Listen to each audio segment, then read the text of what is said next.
Hi friends, అందరికీ వరలక్ష్మి వ్రతం శుభాకాంక్షలు. మనం చాలామందిమి వరలక్ష్మి వ్రతం అంటే చాలా ఇంట్రెస్ట్ చూపిస్తామా, వెయిట్ చేస్తూ ఉంటాం. అమ్మవారికి పూజ చేద్దామని, నైవేద్యాలు పెడదామని చెప్పేసి అట్లా. సో బాగుంటుంది. చాలామంది శ్రావణ మాసం కోసం వెయిట్ చేస్తాం, అలానే కార్తీక మాసం కోసం కూడా వెయిట్ చేస్తాము. సో ఈ నెలలో స్పెషల్గా పండగలు జరుపుకుంటాము, విజయదశమికి, నవదుర్గలకి, ఇలా అన్నమాట. సో పండగలన్నీ మన లైఫ్లో ఒక పార్ట్ అయిపోయినాయి. ఏదేమైనా కానీ ఆ రోజు నా అడ్వైజ్ ఏంటి అంటే, సిన్సియర్గా యాజ్ ఎ డైటీషియన్గా, మీ అందరికీ తెలుసు అనుకుంటాను, నేను న్యూట్రిషనిస్ట్ని, క్లినికల్ న్యూట్రిషనిస్ట్ని. సో నేనేం చెప్తానంటే, మరీ ఎక్కువగా ఉపవాసాలు చేయకుండా, అలానే మరీ ఎక్కువగా తినకుండా, మోడరేట్గా ఫుడ్ మంచిగా ఉండేటట్టు చూసుకున్నామంటే అన్ని పండుగలు ఎంజాయ్ చేయొచ్చు. నిజమ్మా. సో వరలక్ష్మి వ్రతంకి నేనేం పెద్దగా చెప్పేది ఏం లేదు. చక్కగా రెడీ అవ్వండి, అమ్మవారికి పూజ చేసుకోండి. అమ్మవారికి రెడ్ కలర్ అంటే ఇష్టం అంటారు, కట్టుకోండి. నేనైతే వీలైతే ఆ రోజు రెడ్ సారీనే కట్టుకుంటాను. సో రెడ్ బ్లౌజ్ వేసుకున్నాను. కరెక్ట్గా నాకు రెడ్ సారీ దొరకలేదన్నమాట అని అంటారమ్మా. అంటే ఇంట్రెస్ట్ ఉన్న వాళ్ళు చెప్తున్నాను నేను. సో ఒక్కొక్క దేవుడికి ఒక్కొక్క కలర్ అంటారు కదా, కానీ వరలక్ష్మి వ్రతం రోజు మాత్రం ఎందుకనో రెడ్ కలర్ కట్టుకోమంటారు చాలామంది. రెడ్ ఆర్ గ్రీన్, మంచి గ్రీన్. సో ఈ రెండు కలర్స్ ఏదైనా కానీ పర్వాలేదు. ఇకపోతే మీరు నన్ను చూస్తూ ఉంటే నేను ఒక కాంట్రాస్ట్ కలర్ దండ వేసుకున్నాను, మా పచ్చల్ది, ఎమరాల్డ్స్ది. సో ఇది నా పెళ్ళప్పుడు తీసుకున్నాను. అంటే 87లో చేయించామ్మా. ఇది నా పెళ్ళి 88లో అయింది, 87లో చేయించాను. సో చాలా ఇష్టంగా చేయించుకున్నాను. ఎందుకు స్పెషల్గా చెప్తున్నాను అంటే, నేను నగలు మార్చలేదు మా, అప్పటికి కూడా కొన్ని పెట్టుకొని ఉన్నాను నేను. చూడండి అందంగా ఉందా లేదా. సో నాకైతే చాలా నచ్చింది.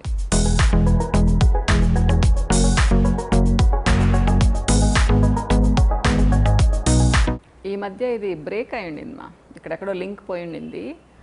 యాక్చువల్గా మార్చేయమన్నారు, ఎందుకు అదేం పెట్టుకుంటావు అని. కానీ నాకైతే ఒప్పలేదు, నేనైతే అలానే ఉంచుకున్నాను. దాన్ని జాయిన్ చేయించా, కొంచెం పాలిష్ పెట్టించాను. సో చూడండి ఎంత అందంగా ఉందో.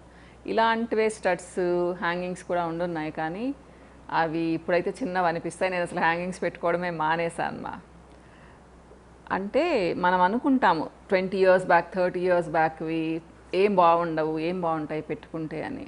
చూడండి నీట్గా ఉంది. నేను పెద్దవి పెట్టుకోవడమే మానేశాను, కానీ నాకు ఇది ఎంత ముచ్చటగా అనిపిస్తుంది. పెద్ద డిజైన్ కూడా ఏం కాదు ఇది, కానీ కొన్ని అందంగా ఉంటాయమ్మా. దయచేసి మార్చకండి గోల్డ్ని, అలాంటివి ఏదన్నా ఉంటే.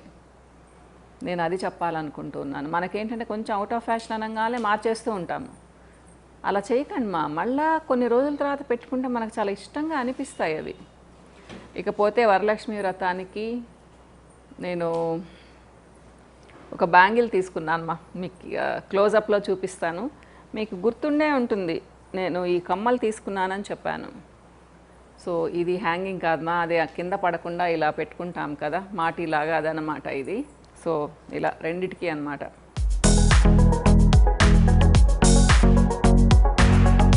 సో ఇదొక చిన్న నల్ల పూసల దండ తీసుకున్నాను అమ్మా, మీ క్లోజప్లో చూపిస్తాను ఇవి లాస్ట్లో. చూడండి ఇది, అంటే కనిపిస్తూ ఉందనుకుంటాను. అలానే ఇంకొకటి బీడ్స్తో చిన్నది, నాకెందుకో చాలా క్యూట్గా అనిపించింది ఇది. ఇవేమీ మరీ పెద్ద పెద్ద కాస్ట్లీవేం కాదమ్మా. సో వైట్ శారీస్ మీదకి అట్లా బాగుంటుంది, హాఫ్ వైట్ శారీస్ మీద కానీ తీసుకున్నాను. ఇవి ఏదో పోల్కీస్ జెమ్స్ అన్నమాట. ఇదేదో స్పెషల్ జెమ్ అని చెప్పారు. సో ఇదన్నమాట. అంటే మీకు చెప్పాను కదా, శ్రావణ మాసంకి తప్పకుండా తీసుకుంటాను జ్యువెలరీ. 600 అయినా 106 అయినా ఒక చిట్టు వేసుకున్నాను. సో దాంతో తీసేసుకున్నాను అనమాట. ఎప్పుడూ చెప్తుంటాను, లేడీస్కి గోల్డ్ ఉండడం చాలా మంచిది, మన బడ్జెట్లో మనం ప్లాన్ చేసుకోవచ్చు అని చెప్పేసి. లక్షలు లక్షలు పెట్టి తీసుకోవాల్సిన అవసరం లేదు మా. 50,000లో కూడా చిన్న నగలు వస్తాయి, నల్లపూసల దండలు వస్తాయి. సో పెద్ద పెద్ద నగలు పెట్టుకెళ్ళకపోయినా ఫ్యాన్సీ నల్లపూసల దండలు పెట్టుకెళ్తే కూడా చాలా బాగుంటుంది మా. నేను అది చెప్తాను అందరికీ. మనం పెళ్ళి అనగానే ఓ గ్రాండ్గా ఇంత పెద్దగా వెడల్పుగా పెట్టుకెళ్ళాలి అనుకుంటూ ఉంటాం. అవసరం లేదు. చిన్నగా పెట్టుకుంటే కూడా చాలా చక్కగా ఉంటాము. ఏం చెప్తానంటే ఇంటి నిండా ఫర్నిచర్తో నింపకుండా బడ్జెట్ ప్లాన్ చేసుకోండి. ఒకవేళ మీరు జాబ్ చేస్తూ ఉంటే నెల నెల ఇంత నగలకని తీసి పెట్టుకోవచ్చు ఖచ్చితంగా. అంటే ఎగ్జాంపుల్ చెప్తూ ఉన్నానమ్మా, మీరు ఒక 25,000 సంపాదిస్తున్నారనుకోండి, నెల నెల 5,000 తీసి పక్కన పెట్టేయండి. అంటే చేతిలో ఉంది అంటే ఎంతైనా ఖర్చు అయిపోతుంది, కానీ అది మనది కాదు అనుకోవాలి. లేదా బ్యాంక్లో వేసి పెట్టుకోండి, లేదా లాకర్లో తీసి పెట్టుకోండి. సంవత్సరం తిరిగే లోపల 60,000 అవుతుంది. మీరు ఇంకొక 20-30,000 వేసుకున్నారంటే ఒక మంచి నగ వస్తుందమ్మా. అంటే ఇప్పుడంటే చాలా పెరిగిపోయింది కాబట్టి కొంచెం మంచి నగ అంటున్నాను. ఒకప్పుడు 5,000 తీసి పెట్టుకోవడం అంటే చాలా ఎక్కువ అమ్మా. మేమైతే ఒక 20 years బ్యాక్ కూడా ఒక 15-20,000 ఉంటే ఒక సెట్ వచ్చేసేది చిన్నగా, స్టడ్స్ దండ వచ్చేసేది అనమాట. ఇప్పుడైతే రాదు అనుకోండి, 20,000కి ఏమీ రాదు. సో ఇలా అమ్మా నేను అది చెప్తాను. ఎందుకంటే నగలుంటే మనకు ధైర్యం, నగలు కూడా ఒక ఆస్తి. ఇంతకుముందు కూడా మాట్లాడుకున్నాం మనం. శారీస్కి మరీ ఎక్కువ పెట్టొద్దంటానమ్మా నేను. కాస్ట్లీ శారీస్కి మరీ ఎక్కువ పెట్టకండి. సో రెగ్యులర్ వేర్కి పెట్టండి. సో ఆ బడ్జెట్లో కూడా మనం ఇంత అని ప్లాన్ చేసుకోవాలి మన బడ్జెట్లో. సో చూసిందల్లా టెంప్ట్ అయిపోయి కొనేయడము, ఇంటికి తీసుకొచ్చుకున్న తర్వాత అబ్బా ఎందుకబ్బా తీసుకున్నామని అనుకోవడము, ఇలాంటి పరిస్థితి మనకు రాకూడదు. అలానే పిల్లలకు కూడా, పిల్లల బట్టలు కానివ్వండి, పిల్లలు అడగడం కానివ్వండి. ఇక్కడ ఒక విషయం చెప్తానమ్మా.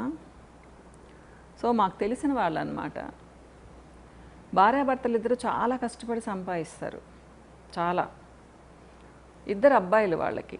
ఒక బాబు ఏంటంటే మామూలుగా ఉంటాడు, ఇంకొక బాబు మాత్రం చూసిందల్లా కావాలంటూ ఉంటాడు.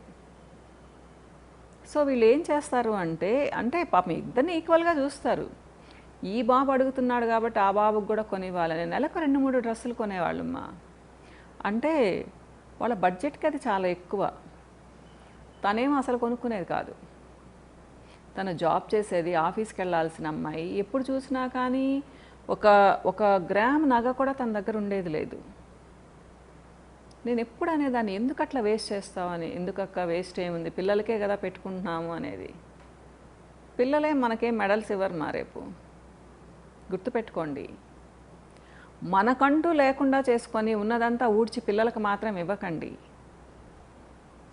మీ ఇష్టం, ఆలోచించండి మా.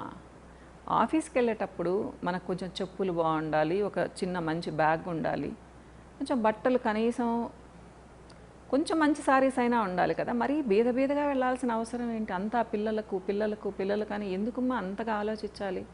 పిల్లల కోసం దాచిపెట్టాలి. మనం కన్నాం కాబట్టి బిడ్డల్ని పోషించాలి వాళ్ళకి, కానీ అట్ ద సేమ్ టైం వాళ్ళకి బాధ్యత కూడా నేర్పించాలి కదా మనము. అడిగినవన్నీ ఎందుకు కొనివ్వాలమ్మా? మనకు మన అమ్మా నాన్నలు ఏమైనా కొనిచ్చారా? అట్లా ఆలోచించండి. ఇప్పుడు పిల్లల మనస్తత్వం వేరేగా ఉందిమ్మా. సో అంతా వాళ్ళకి దోచిపెట్టేసేసి మీకంటూ ఏమీ లేకుండా చేసుకోకండి. నేనైతే ఇది చెప్తాను. ఎందుకు అంటే కొన్ని వీడియోస్ బ్యాక్ ఒక అమ్మాయి మెసేజ్ పెట్టింది, మేమేమన్నా కనమన్నామా, మమ్మల్ని ఎందుకు కన్నారు, 25 years వస్తే కూడా మమ్మల్ని అరిచే హక్కు మీకు ఎక్కడిది, కొడతారా? ఇలా కొడితే మేము కూడా, మీరు పెద్దవాళ్ళం అయిన తర్వాత మేము కూడా అలానే కొట్టమా అంటే, మేబీ ఆ అమ్మాయికి మరి ఎలాంటి బ్యాడ్ ఎక్స్పీరియన్స్లు ఉన్నాయో తెలియదు నాకు, లేదా ఒక మాట అంటే రోషమేమో. ఎందుకు చెప్తున్నానంటే కొంతమంది పిల్లలు అసలు ఒక మాట అనిపించుకోరు, వాళ్ళని అనకూడదు. మనం అలా పెంచాము అంటే ఏదో అంటారు చూడండి, పప్పులో కాలు వేసినట్టే. మన బిడ్డలు ఒక మాట అంటే అమ్మ నింది అని ఓర్చుకునేటట్టు ఉండాలి. అమ్మ అంటేనే ఓర్చుకోలేకపోతే రేపు సమాజంలోకి వెళ్ళిన తర్వాత ఎవరితో ఉంటారు వాళ్ళు? బాగా చెప్పండి. నేను ఇది చాలా రోజుల నుంచి మాట్లాడుకుంటూ ఉన్నాను, ఇప్పుడు సడన్గా వచ్చింది. అంటే కొన్ని ఇన్సిడెంట్స్ వింటూ ఉంటాము. ఏంటంటే అమ్మలు కష్టపడి పనిచేస్తూ ఉంటారు, బిడ్డలు మాత్రం కూర్చొని ఎంజాయ్ చేస్తూ ఉంటారు, టీవీ ముందు కూర్చొని ఉంటారు. మనం అడిగితే ఏంటి అంటే, చిన్నపిల్ల కదా ఏమొస్తుంది అంటారు. నా క్లయింట్స్ కూడా అమ్మ వస్తూ ఉంటారు కదా, ఏం చేస్తావు పాప నువ్వు అని అడుగుతాను. ఏం లేదు మ్యామ్, కామ్గా ఉంటాను అంటుంది. ఆవిడకి హెల్త్ బాగలేకపోయినా కానీ మదర్ మొత్తం పని ఆవిడ చేసుకోవాలి. ఎవరి తప్పుమ్మా ఇది? మన తప్పు కాదా? అమ్మాయిలు అంటున్నాను, అబ్బాయిలకు కూడా. అబ్బాయిలు మాత్రం వాళ్ళు ఏమి రాజులేం కాదు కదా, చిన్న చిన్న పనులు వాళ్ళకు చెప్పాలి కదా. అన్నీ చేసుకోవాలమ్మా. ఇప్పుడు రోజుల్లో మనుషులు కూడా దొరకడం లేదు. ఇంట్లో నలుగురు ఉన్నప్పుడు హెల్త్ బాగలేకపోతే, అమ్మకు హెల్త్ బాగలేకపోతే తలా ఒక పని చేసుకునేటట్టుగా ఉండాలి కదా. సో ఇలా అంటే ఇప్పుడు ఎలా అయిపోయారంటే పిల్లలు, వాళ్ళని కన్నాం కాబట్టి వాళ్ళు ఏ కోరిక అడిగినా కానీ తీర్చాలి, వాళ్ళు ఏం చెప్పినా కానీ వినాలి, వాళ్ళని ఒక్క మాట అనకూడదు, వాళ్ళొక పని చేయకూడదు, ఏమీ నేర్చుకోరు. చాలామంది, అందరూ కాదు, కొంతమంది బ్రహ్మాండంగా ఉన్నారు. అమ్మాయిలు అబ్బాయిలు ఇలానే ఉన్నారమ్మా. ఒక గ్లాస్ మంచినీళ్ళు ఇవ్వమంటే మీకు తెచ్చిస్తున్నారా? ఇటు తీసి అటు పెట్టమ్మా అంటే కూడా పిల్లలకు కష్టం. ఒకప్పుడు మనకు ఎలా ఉండేదమ్మా, ఒక ఫాదర్ కానీ మదర్ కానీ బయట నుంచి వచ్చింది అంటే పరిగెట్టుకుంటూ వెళ్ళి హెల్ప్ చేసేవాళ్ళు, వాళ్ళకి మంచినీళ్ళు తెచ్చిచ్చేవాళ్ళకి, ఏదైనా కావాలంటే చేసేవాళ్ళు. సంపాదించాలి, వాళ్ళకి అన్నీ తీర్చాలి, కానీ వాళ్ళని ఒక్క మాట కూడా అనకూడదు, అడిగిన దగ్గరకంతా తిప్పాలి. ఎలా అమ్మా ఇలా పెంచుకుంటే మనం బిడ్డల్ని? సో ఎన్నో ఇన్సిడెంట్స్, ఎన్నో. సో పిల్లలు అంటే మనం చెప్పిన మాట వినాలి కదా, కొన్ని రోజులైనా కానీ, కనీసం వాళ్ళు పెద్ద అయ్యేంత వరకు వాళ్ళు బాధ్యతగా అయితే ఉండాలి కదా. అది ఎవరు నేర్పించాలమ్మా, మనం కాదా? ఆలోచించండి. నేను అందుకనే అంటాను, అంటే మీ పిల్లలకి పెట్టద్దు, మీ పిల్లలకి దాచిపెట్టద్దు అని చెప్పమ్మా. మీరు ఎంజాయ్ చేయండి. కొంచెం ఒక మంచి శారీ కట్టుకోండి, చిన్న చిన్న జ్యువెలరీ తీసుకోండి, ఒక రింగ్ తీసుకోండి, ఒక గాజు తీసుకోండి.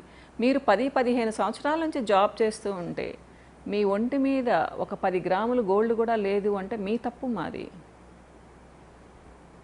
మనసుంటే మార్గం ఉంటుంది. మీరు అనొచ్చు, ఏంటి మేడం గోల్డ్ పెట్టుకుంటేనేనా, ఇంకేదే కాదా అంటే, ఎన్నో అవసరాలకు మీరు డబ్బులు దాచిపెడుతూ ఉంటారు. గోల్డ్కి ఎందుకు దాచిపెట్టుకోరుమా? గోల్డ్ అనేది మనకు అందాన్ని ఇవ్వడమే కాదు, ధైర్యాన్ని కూడా ఇస్తుంది. ఒక చిన్న నల్లపూసల దండ కొనుక్కోండి, ఒక 2-3 స్టడ్స్ కొనుక్కోండి, ఒక చిన్న బ్యాంగిల్ కొనుక్కోండి, సరిపోదా అమ్మా? అంటే మీరు అంత కొనుక్కోలేకపోతే, లేదా మీకు మంచి శాలరీ వస్తే ఇంకా కూడా ప్లాన్ చేసుకోవచ్చు.